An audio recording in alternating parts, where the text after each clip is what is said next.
Hitler était très sincère aussi.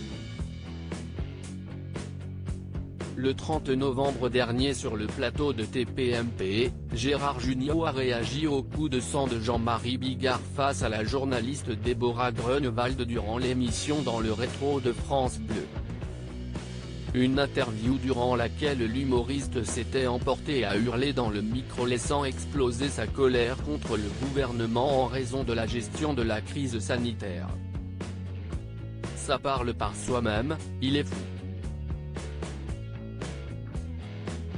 Avait soufflé Gérard Jugnot dans TPMP avant de faire une comparaison douteuse avec le dictateur, puis de se raviser avec un mais ce n'est pas comparable. Que l'humoriste semble ne pas avoir retenu. En effet, dans Touche pas à mon poste mardi 1er décembre, Cyril Hanouna a dévoilé un message enregistré par Jean-Marie Bigard, qui a réclamé des excuses de la part de Gérard Jugnot après ses propos.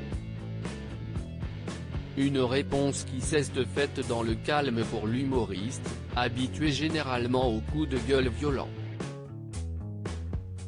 Si est très fort le matin, quand tu te prends une comparaison avec le plus gros monstre de l'histoire, s'est-il ainsi confié, avant de préciser à l'acteur qu'il pourrait admettre avoir voulu faire une blague qui a raté.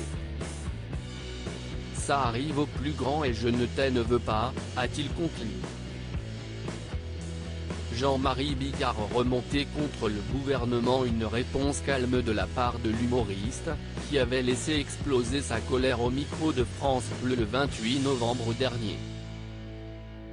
En résumant les différentes étapes de la gestion de cette crise sans précédent, Jean-Marie Bigard n'avait alors qu'une conclusion en tête.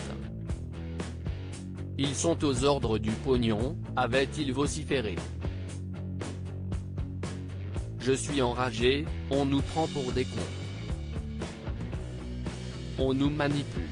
On organise une dictature chez nous, avant de souligner le sort réservé au milieu de la culture et au secteur de l'hôtellerie et de la restauration, plus que jamais touché par les restrictions sanitaires. On nous prend pour des cons. On nous manipule, avait-il répété, et de questionner, on fait crever nos commerces. On détruit l'industrie mondiale. Pourquoi? À qui profite le crime?